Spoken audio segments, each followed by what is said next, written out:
Hello and welcome. Hope you're having a fabulous day. My name's Campbell and this is Autodidactic Channel. And of course, autodidactic means to be self-educated. And we really do need to be self-educated, especially in this time with what's going on around us. Because if we're not self-educated, the only choice that we have left is to believe what other people tell us. And looking around, we can clearly see where that leads.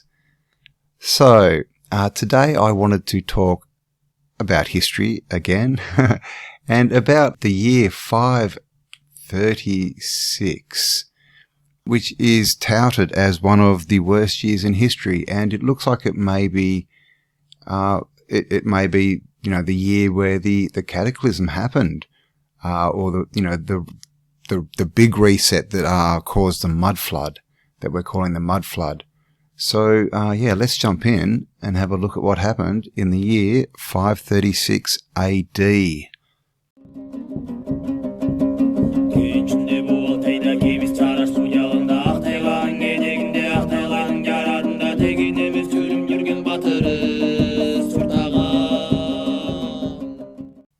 Okay, and here we are. This is grunge.com. I'll leave the links to all these articles below in the description so you can have a look, guys. And it says here, according to a research team from the University of Nottingham and the Climate Change Institute of the University of Maine, the very worst year in history was 536 AD.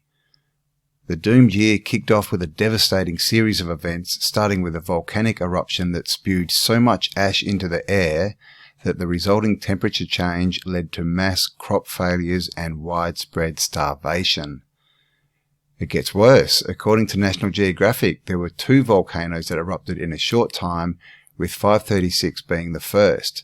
Another research team traced a volcanic eruption to 539 or 540 AD, and blamed El Salvador's now inactive Ilopango volcano for piling onto the misery of the years that followed, particularly for the Mewe, who suffered massively in the wake of the double whammy. People were still struggling in 542, and that's when the Bubonic Plague decided to take advantage of an already weakened world population. That all led to a collapse of the world's economic systems and more than just a bad year or two. It wasn't until 575 AD that things started looking a little better.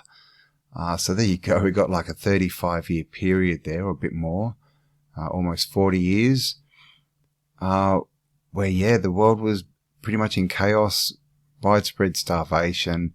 And they say it was all caused by volcanoes basically spewing ash into the air, and, blanking out the sun or reducing sunlight. Obviously, dropping the ash all over the earth as well. So they had massive crop failures and all types of things. Then it goes on to another year, which we'll talk about in another video.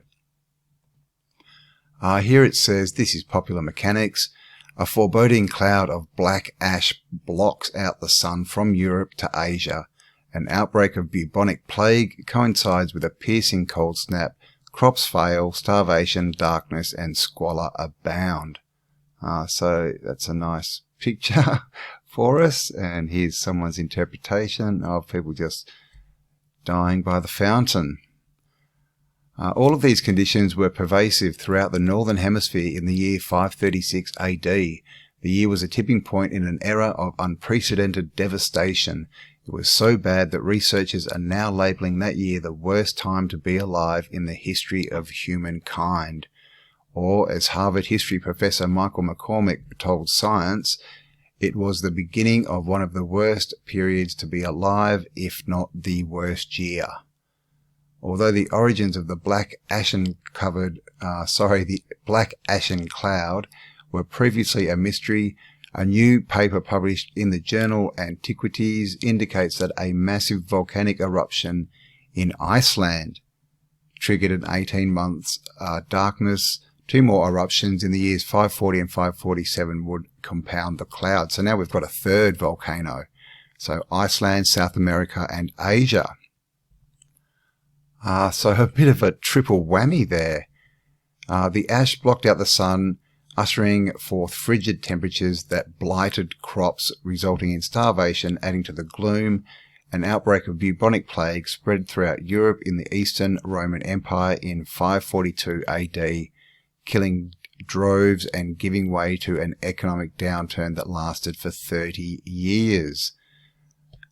And then it goes on. There's a few studies here basically saying why they think it's a volcano. And of course, you know, we're given volcanoes as, you know, an explanation for a lot of events in the past, you know, volcanic eruptions, you know, Pompeii, all these places. And, you know, the narrative of volcanic ash blacking out the sun. And of course, we do have stories in antiquity of the sun being blacked out and, you know, darkness for 3 days and all this kind of stuff. So I guess the question at this point is, what is a volcano? And this is Scientific America, what causes a volcano to erupt. And down here we have, when a part of the Earth's upper mantle or lower crust melts. I'm not sure why it melts, there's no explanation given. Magma forms. A volcano is essentially an opening or a vent through which this magma and dissolved gases it contains are discharged. Although there are several factors triggering a volcanic eruption, 3 predominate. The buoyancy of the magma. Okay. It's so buoyant it floats up through the top of the volcano apparently. The pressure from the exhaled gases in the magma. And that's an interesting one. And I don't even know what this means. The injection of a new batch of magma into an already filled magma chamber. I mean, so this is the whole, you know, there's a big molten ball of metal in the center of the ball Earth. And it's, I don't know, injecting magma upwards constantly. Where it gets all this new magma from, of course, is not approached and not talked about. So, I mean, it's just a bit of a silly, you know, when you look at this is a little bit silly. The only thing that makes sense here is the pressure from the exhaled gases in the magma. So pressure, as in gases, formed from chemicals and chemical reactions. And we will touch on that later in the video. You know, we're told that they're basically just pressure valve points, really, for magma that's under the Earth's crust. That apparently, for some reason, we're not told why, but it apparently builds up pressure to the point where it will just blow through one of these valves or volcanoes, and it will, blow millions of tons of magma and molten rock all over the Earth, and also these clouds of dust. Now that's, you know, where does all this pressure come from? That's my question. Because at the same time that we've got all this pressure building up, apparently, underground, we've also, you know, we've discovered in the last year or so that there's tunnels everywhere, and caverns and dams and even underground cities. So how are they down there with this pressure? You know, how are these thin walls of these caves and tunnels and things standing up if this pressure can blow up the top of a mountain or, you know, a volcano? So this is the thing. What is a volcano? Was this just natural? Was this somehow made, this cataclysm? This is a question, because you see what happens. We'll have a look at, this is Wikipedia, extreme weather events. But what happens after the cloud is people start getting sick. So we'll have a look at that as well. The extreme weather events in 535, 536 were the most severe and protracted short-term episodes of cooling in the northern hemisphere in the last 2,000 years. The event is thought to have been caused by an extensive atmospheric dust veil, possibly resulting from a large volcanic eruption in the tropics or in Iceland, or in both. Its effects were widespread, causing unreasonable weather, crop failures and famines worldwide. And we have some evidence down here from the Byzantine historian Procopius, who recorded 536 CE in his report on the wars with the Vandals. During this year a most dread portent took place, for the sun gave forth its light without brightness, and it seemed exceedingly like the sun in an eclipse, for its beams, if shed, were not clear. So basically he's saying that, it sounds like it's been blocked out or dimmed by something. The Roman statesman Cassiodorus also stated that the light of the sun was weak and that crops had failed. Michael the Syrian also recorded that the sun shone feebly for a year and a half. So, and we have more quotes down here as well. Scientific evidence, possible explanations. It has been the conjecture that these changes were caused by ashes or dust thrown into the air after the eruption of a volcano, a phenomenon known as the Volcanic Winter, or after the impact of a comet or meteorite. The evidence of the sulfate deposits in ice cores strongly supports the volcano hypothesis. The sulfate spike is even more intense than that which accompanies the lesser episode of climatic aberration in 1816, popularly known as the year without summer. And we hear this a lot, don't we? The year without the sun, the year without summer, which has been connected to the explosion of a volcano, either Mount Tambora or Sumbawa.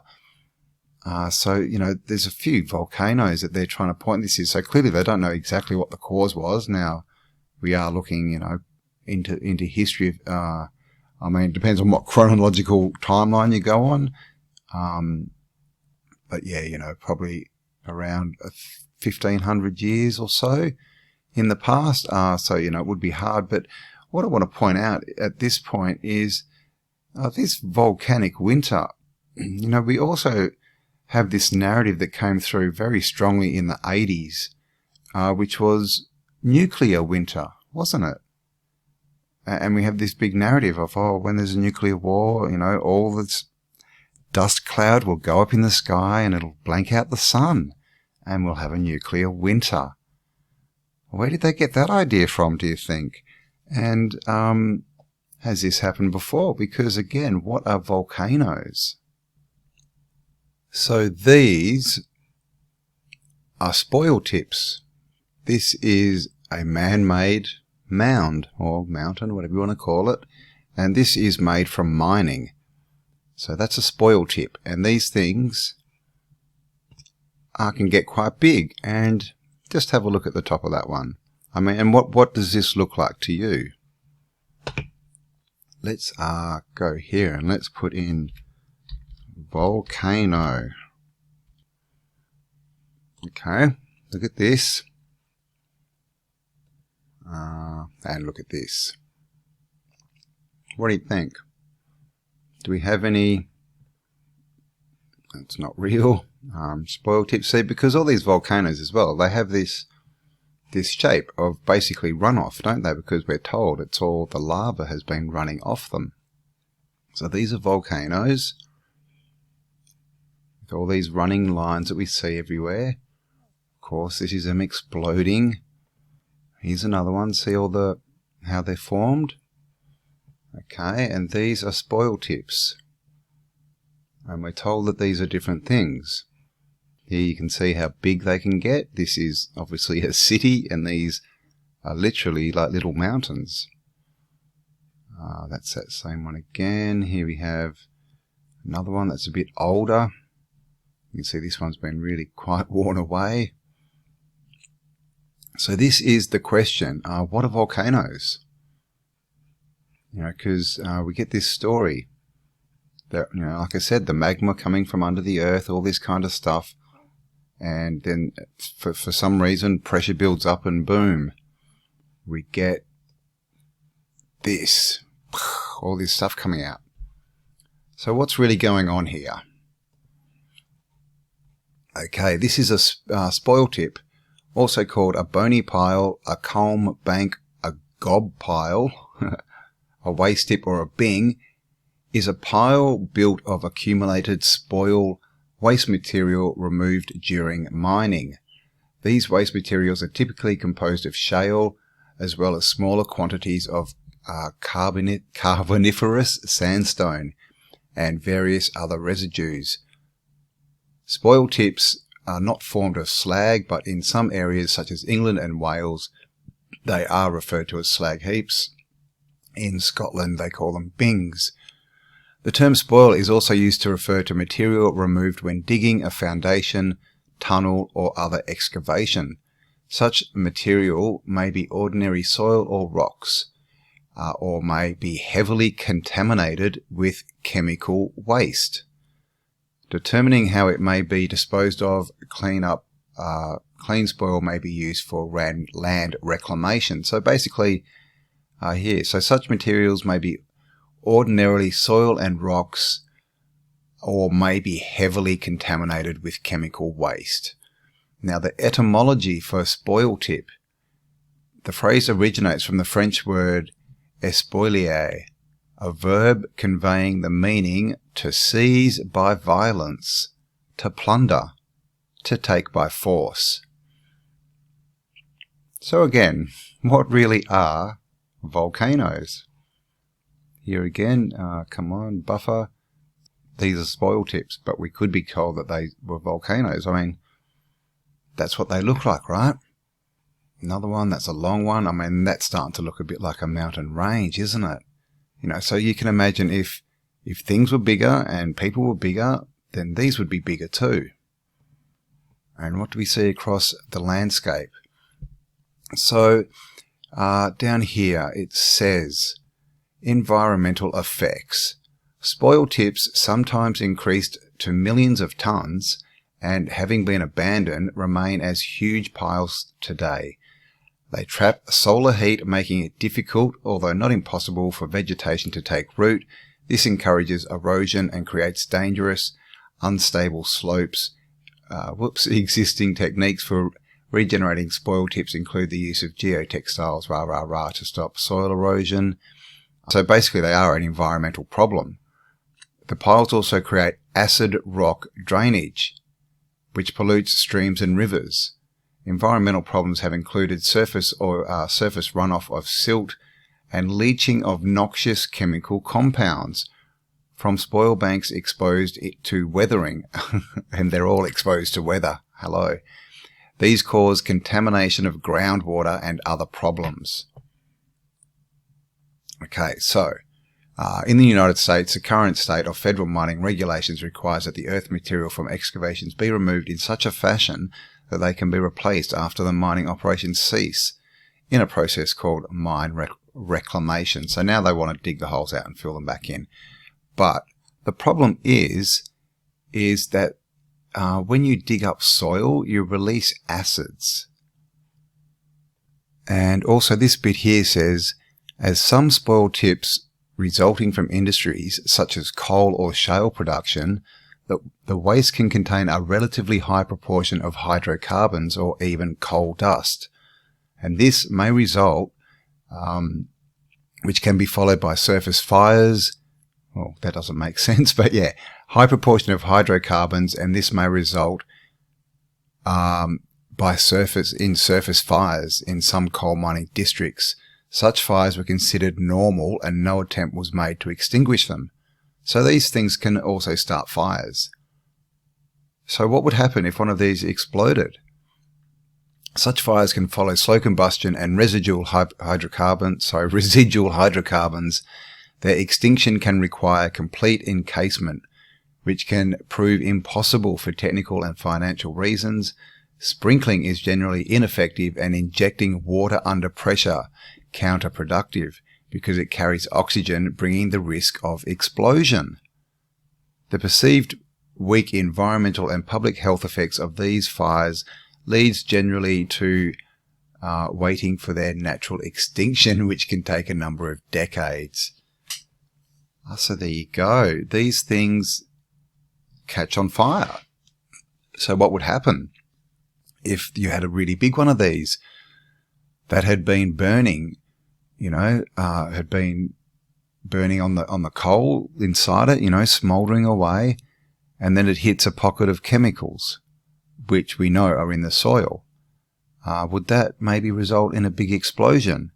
And of course, this says it's full of coal dust. I mean, that's a cloud that would blank out the sun or dim it. And then of course it's full of chemicals. And when these chemicals drop, you get crop failure. And of course, the lack of sunlight. And then there's these welts and things that people were said to get after this explosion. See, it wasn't just, the blacking out of the sun and the crop failures. Then everyone started to get welts and they started to get sick. Acid sulfate soil. Acid sulfate soils are naturally occurring soils, sediments of organic substance or substrates that are formed under waterlogged conditions. These soils contain iron sulfide minerals, predominantly as the mineral pyrite, or their oxidation products, in an undisturbed state below the water table. Acid sulfate soils are benign. However, if the soils are drained, excavated, or exposed to air by a lowering of the water table, the sulfides react with oxygen to form sulfuric acid. Release of this sulfuric acid from the soil can in turn release iron, aluminium, and other heavy metals, particularly arsenic, within the soil. Once mobilized in this way, the acid and metals can create a variety of adverse impacts, killing vegetation, seeping into and acidifying groundwater and surface water bodies, killing fish and other aquatic organisms, and degrading concrete and steel structures to the point of failure. So there you go. And that is, I guess, if you were around in the 80s, they were talking a lot about acid rain, and I guess that's what this is. So we can see from here now, it talks about you've got to add water. So I'm not sure if you have seen, but you should go and have a look at Bushwhacking Tartaria, Dustin from Berserker Bear, his latest live stream. I think it was called Mining the Grand Canyon, and he talks a lot about or hydraulic mining. And it says, in hydraulic mining, high-pressure jets of water dislodge earth materials which are put through sluices to sort out gold and other minerals, and the residual earth materials are left in spoil banks. So there's your water.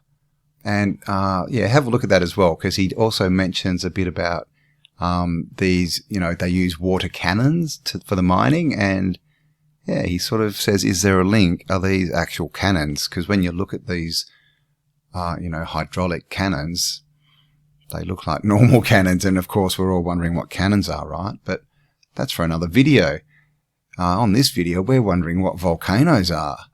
So here we have our water. So if they're mining with the water, which we have proof that they were doing, and we have all the spoil tips, we have all these, canyons and things where you can see they've just basically washed away the walls with water.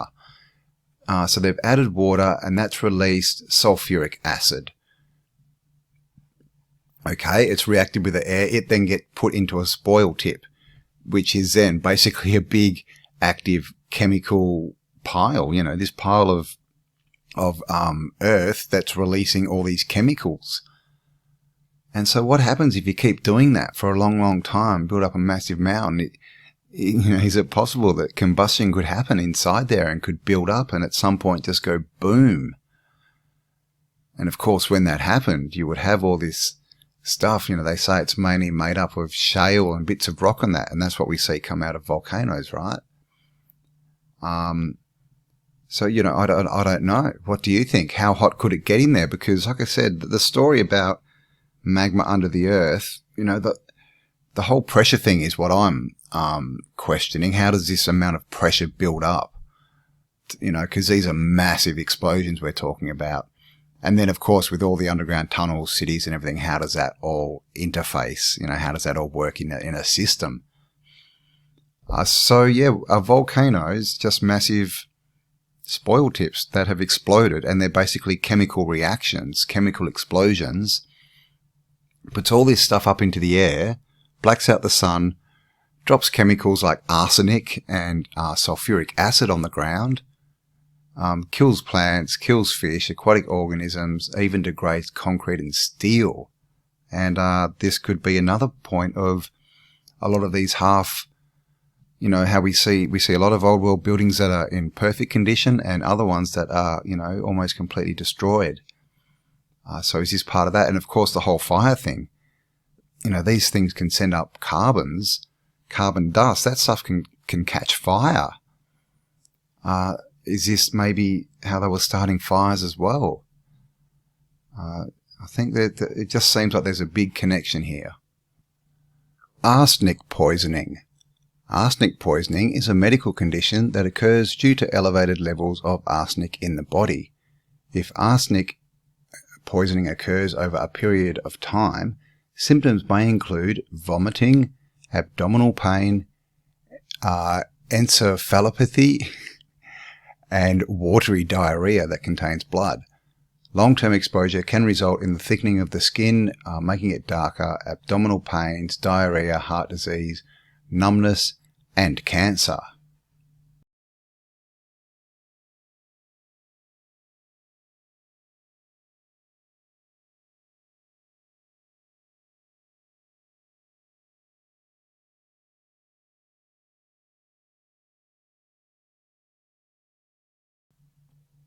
And back at grunge.com here it says, people were still struggling in 542, and that's when the Bubonic Plague decided to take advantage of an already weakened world population. So they call it the Bubonic Plague here. In other stories or narratives, they say, people got sick and had welts and all this kind of stuff. So the Bubonic Plague is one of 3 types of plague caused by the bacterium Yersinia pestis. 1 to 7 days after exposure to the bacteria, flu-like symptoms develop. These symptoms include severe headaches and vomiting. Swollen and painful lymph nodes occur in the area closest to where the bacteria entered the skin. Occasionally, the swollen lymph nodes, known as buboes, break open. So we have these nice big welts over here. And then it says there's different types. There's Septemic Plague, Pneumonic Plague, and the Bubonic Plague, which they think was spread by fleas. Now that's like the Black Death as well. So down here, signs and symptoms of the Bubonic Plague. After being transmitted, they say by an infected flea. It's localized and inflamed lymph node where they begin to colonize and reproduce. Infected lymph nodes develop hemorrhages which result in the death of tissues in your skin. Okay, and there's a picture. Whoops, where'd it go? That one? Okay, see how his foot's gone dark? Okay, if we go to arsenic poisoning, what did it say? It said long-term exposure can result in thickening of the skin and make it darker. Okay, so this. Whoop, come on, Septemic Plague. There. What do you think? Does that look like that skin is thicker and darker? As the disease progresses, the lymph nodes can hemorrhage. The Bubonic Plague can progress to lethal Septemic Plague in some cases. So this is sounding a lot like arsenic poisoning. You get chills, high fever, muscle cramps, seizures, gangrene, and you get these welts on your skin. And so up here, arsenic poisoning, vomiting, abdominal pains, encephalopathy means any disorder or disease of the brain, especially chronic degenerative conditions, and diarrhea containing blood and all this kind of stuff, darker skin, heart disease, numbness, cancer. And of course, in the spoil tips, it does mention that this process releases heavy metals as well. So what are the symptoms of heavy metal poisoning? Well, the general symptoms are diarrhea, nausea, abdominal pain, vomiting, shortness of breath, tingling in hands and feet, chills, and weakness. And then we have more metal-specific symptoms for mercury, lead, and arsenic. Arsenic, of course, is the vomiting, red or swollen skin, spots on your skin, unusual heart rhythm, muscle cramps, And then we have all these other loss of development skills if it's lead. So that is like in the what did they call it? Encephalophica or something. Memory loss. So this is all to do with the brain. Headaches. Anemia is loss of appetite, of course. High blood pressure, irritability, blah, blah, blah. Vision changes, that's nerve damage, that's your brain again. Hearing, speech difficulties. So this is all with heavy metals. So if there's heavy metals and arsenic and things up in the sky that have been blown up there and they're falling down on people, is that the bubonic plague that can cause flu-like symptoms, headaches and vomiting, swollen and painful lymph nodes, a darkening of the skin, lesions. This is the thing. And then, of course, there's 3 types of bubonic plague. So there's more.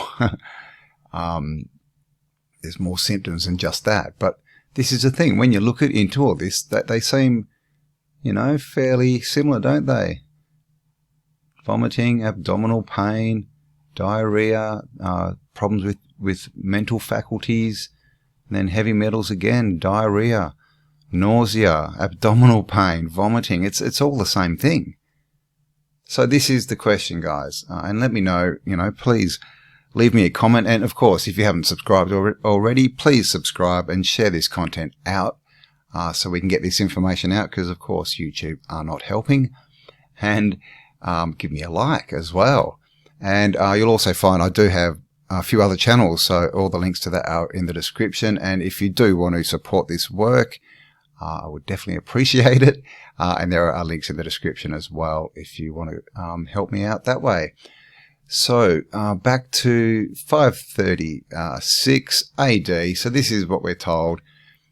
Basically, there was crop failures. The sun was, dimmed or blacked out. And people started getting sick and dying from what they call the bubonic plague. And this lasted 30 years. So all coming from volcanoes. So what are volcanoes? Are they actually spoil tips from ancient mining, work? And basically they've sat there, creating chemical reactions and, they sit there burning away because, they tell us with the spoil tips that they have a problem with heat and with plants not being able to grow in there. They say it's because they absorb the heat from the sun, but are they actually making the heat inside themselves? Because, we've got all these heavy metals in there. We've got all this stuff that can combust. And what happens, like I said, if a big pocket of gas forms, which would, because gas would, would move through the solid materials and form pockets. And what happens if that gets ignited? And it's a really, really big pocket, because you've seen the size of some of these spoil tips. That could create a massive explosion that could put all this stuff up in the air. And then when it fell back down, it just made people sick, killed all the plants, animals, poisoned the water. And the other thing is, depending on the amount of ash or, materials that went up into the atmosphere, could this also be a cause of the mud flood? When all this material fell back down to earth, how much? Because they love to tell us that, everything's underground because of the build up over time. People didn't sweep their floors, or throw away their rubbish. But is a more likely story that this all came down in one event and we ended up with 5, 6, up to 20 feet of ash laying over the earth? Or is it a combination of the runoff? Because when these things explode, obviously they probably, half the mountain might run away and turn into a massive mudslide. So it may have been a double banger, triple banger. So there's my thoughts on that. 536 AD. They're calling it the worst year ever, even worse than 2020. So yeah, like I said, guys, leave me a comment. Let me know what you think. Thank you for spending some time with me. Thanks for all the support. I really do appreciate it. I do read all your comments. I don't, obviously I can't reply to them all, and I know I'm behind on other messages because I just get so many messages. So, if you haven't sent a message, I will try and get to it. There's just, it's just me here and there. There's a lot to do. So yeah, I hope you enjoyed that one, guys. Thanks again for spending some time with me. Of course, stay awesome because you are. And I'll talk to you all on the next upload. Bye for now.